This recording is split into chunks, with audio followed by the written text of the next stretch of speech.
انسان مرد بھی ہے، انسان عورت بھی ہے، اسی طرح مسلمان مرد بھی ہے، مسلمان عورت بھی ہے۔ یہ ہم تعلیمی مقصد کو لے کے چل رہے ہیں۔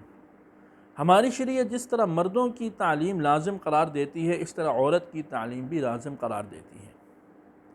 سیدنا عمر فاروق رضی اللہ عنہ کے زمانے میں آپ کے فیصلوں میں سے فقہ عمر میں آپ کا ایک یہ فیصلہ بھی تھا، آپ نے اپنی ساری قلم رو میں حکم کر دیا تھا کہ مجھے کوئی بھی مرد و زن بیکار بیٹھا نظر نہ آئے، وہ سیکھنے سکھانے میں مشغول ہوں۔ اگر مجھے کوئی بیکار بیٹھا نظر آیا تو عمر اس کے لیے درہ لے کر کے آئے گا۔ آپ نے پڑھنے پڑھانے کو لازم کر دیا تھا۔ طلب العلم فریضۃ علی کل مسلم وفی روایت مسلمہ، یہ اظہر من الشمس ہے۔ عورت کو تعلیم دی جائے۔ اب عورت کو تعلیم دینے کے لیے چونکہ اگلی بات، عورت کے پھر مخصوص مسائل ہیں، ان مخصوص مسائل میں عورت کو سیکھنا سکھانا ہے۔ عورت ایک الگ صنف ہے، صنف لطیف ہے، نصف امت ہے۔ آیا اسلام نصف امت کو اپنے حال پر ویسے ہی چھوڑ دے گا کہ تمہارے جو مسائل ہیں تم خود ہی بھگتو، جو مرضی ہے کرو؟ نہیں، اسلام ان میں پوری ان کو تعلیم دیتا ہے۔ آپ صلی اللہ علیہ وآلہ وصحبہ وسلم جہاں مردوں کے لیے تعلیم لے کر کے تشریف لائے، مردوں کے لیے نبی بن کر کے تشریف لائے، وہیں آپ عورتوں کے لیے بھی نبی بن کر کے تشریف لائے۔ لہٰذا اسلام کو سکھانے کے لیے جہاں آپ کے سامنے اس لیول کے دماغ ضروری تھے جو آپ کی بات سمجھ کر کے آگے سکھا سکیں، پہنچا سکیں، وہاں اسی لیول کی دماغ والی عورتوں کی بھی ضرورت تھی۔ میں عرض کرتا چلوں، اس پر ایمان لانا ضروری ہے کہ کائنات میں اللہ نے جو ذہین ترین دماغ حضور کے سامنے بٹھائے، دنیا میں کسی کے سامنے نہیں آئے، کیونکہ جو علم حضور کو دیا گیا وہ اولین و آخرین کو نہیں ملا، لہٰذا اس کی سمجھ بوجھ کے لیے بھی اسی طرح کے لوگ تھے۔ اب جیسے دیکھیں، میں آپ کے ساتھ گفتگو کر رہا ہوں، لیکن مجھے متعدد بار کہا جاتا ہے کہ ذرا آسان الفاظ بولیے، تو میں کوشش تو کرتا ہوں۔ یہ میری نالائقی ہے کہ میرے پاس زیادہ آسان الفاظ نہیں ہیں۔ تو دیکھیے، آپ علیہ السلام کے سامنے بھی ایسے عالی دماغ ہونا ضروری تھا جو آپ کی بات نہ صرف یہ کہ سمجھ سکیں بلکہ دوسروں کو سمجھا بھی سکیں۔ لہٰذا صحابہ کے بارے میں یہ ایمان لانا بھی ضروری ہے کہ جو عقل کی پرواز اللہ نے صحابہ کو دی تھی وہ امت میں پھر اور کسی کو نہیں ملی، اور وہی پرواز صحابیات کو بھی، تاہم ان میں پھر تفاوت ہے۔ اسی لیے آپ علیہ السلام نے عورتوں کا نصف علم کس کو دیا؟ سیدہ عائشہ صدیقہ رضی اللہ تعالی عنہا کو۔ آپ کے پاس نصف علم تھا۔ اجلہ صحابہ فرماتے ہیں کہ جب ہم سیدہ کے پاس جاتے، مسائل پوچھتے، آپ فقیہہ تھیں، فنجد عندہا علما، ہم آپ کے پاس علم پاتے۔ تو خلاصہ یہ ہوا کہ ازواج مطہرات کی اپنی صرف علمی خصوصیات اپنے تک نہیں تھیں، بلکہ حضور کے بے شمار قولی فعلی سنتیں ہیں جن کا تعلق خانگی زندگی سے، مرد سے بھی ہے، عورت سے بھی ہے، وہ سب کی سب ہمیں امہات المؤمنین سے ملتی ہیں۔ بخاری شریف کا کتاب الغسل اٹھا کے دیکھیے، اس میں اکثر مسائل آپ کو حضرت میمونہ یا سیدہ عائشہ صدیقہ رضی اللہ عنہا سے ملیں گے۔ نہایت اختصار سے میں نے کوشش کی اس موضوع کو سمیٹوں کہ آپ کی تعدد ازدواج کا ایک اہم مقصد کیا بھی تھا؟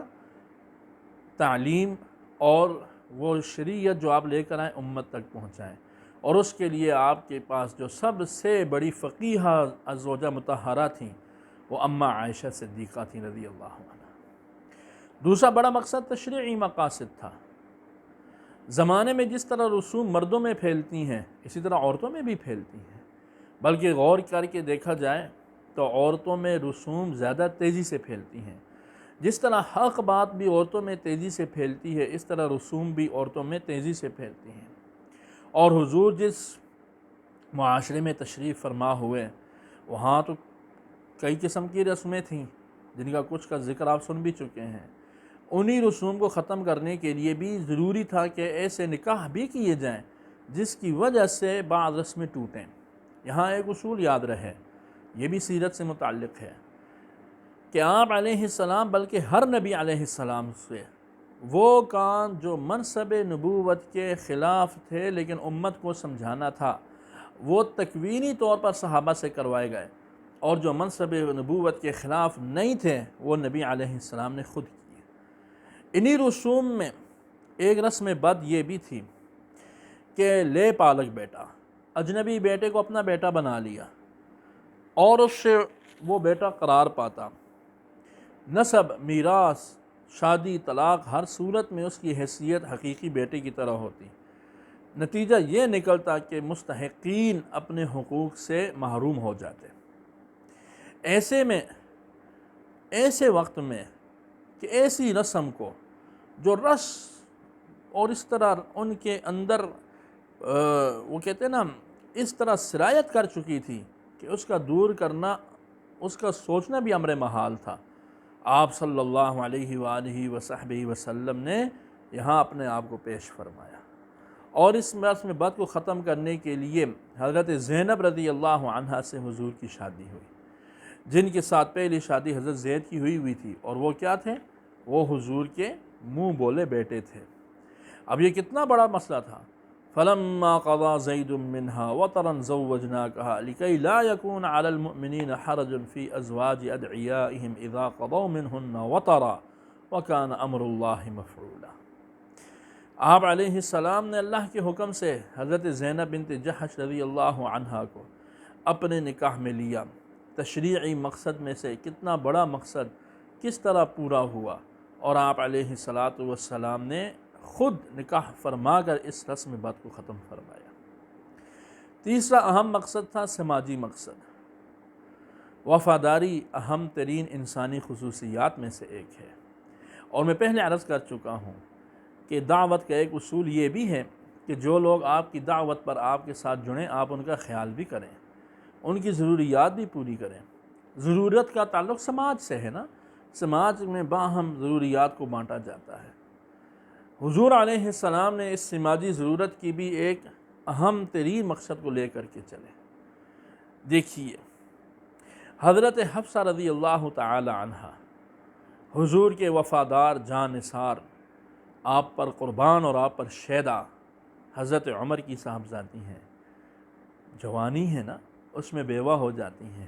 حضرت عمر پریشان ہیں، خود عرض کرتے ہیں ابوبکر صدیق کو بھی، حضرت عثمان کو بھی کہ میری بیٹی کو نکاح میں لے لیں، لیکن ان کے پاس حضور کا راز تھا، وہ خاموش رہے۔ کچھ دنوں بعد حضور نے اپنے عقد میں لے لیا۔ اب آپ علیہ السلام نے سماج کے اس مسئلے کو حل فرمایا کہ نہیں؟ حضرت حفصہ سے آپ کا نکاح گویا سماجی مقاصد سے سر فہرست ایک حیثیت رکھتا ہے، اور اس کی اور بھی بہت ساری مثالیں موجود ہیں۔ 3 مقاصد ہو گئے۔ چوتھا اہم مقصد سیاسی مقصد بھی تھا۔ آپ علیہ السلام کی تشریف آوری کا مقصد دشمنوں کے دل جیتنا بھی تھا۔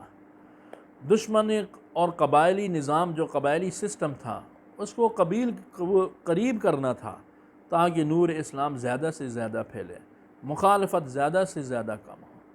اس سلسلے میں بھی آپ نے نکاح فرمایا۔ بنو مستلق جو ایک بڑے شخص کا قبیلہ تھا، اس کی آواز خوبصورت بھی تھی اور چلاتا بھی بہت تھا، اس لیے اس کو مستلق کہا گیا، پھر اس کے قبیلے کا نام بنو مستلق پڑ گیا۔ حضور علیہ السلام جب تشریف فرما ہوئے تو یہ اسلام کے کٹر دشمن حارث اس وقت اس قبیلے کے سردار تھے۔ آپ علیہ السلام کے ساتھ ان کا غزوہ ہوا، غزوہ خیبر کے بعد۔ بہرحال وہ لمبی تفسیر ہے، لیکن جب یہ غزوہ ہو گیا تو قیدیوں میں ان کی صاحبزادی جناب جویریہ بھی تشریف لائیں،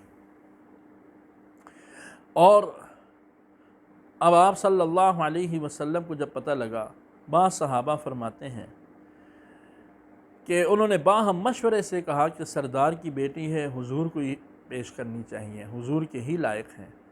اور بعض نے کہا کہ جن صحابہ کے حصے میں آئی تھی انہوں نے کہا بدل کتابت دیجیے، آپ آزاد ہیں۔ تو آپ حضور کی خدمت میں آئیں تو حضور نے فرمایا بدل کتابت کے بدلے آپ میرے عقد میں آ جائیں۔ انہوں نے بخوشی قبول فرمایا۔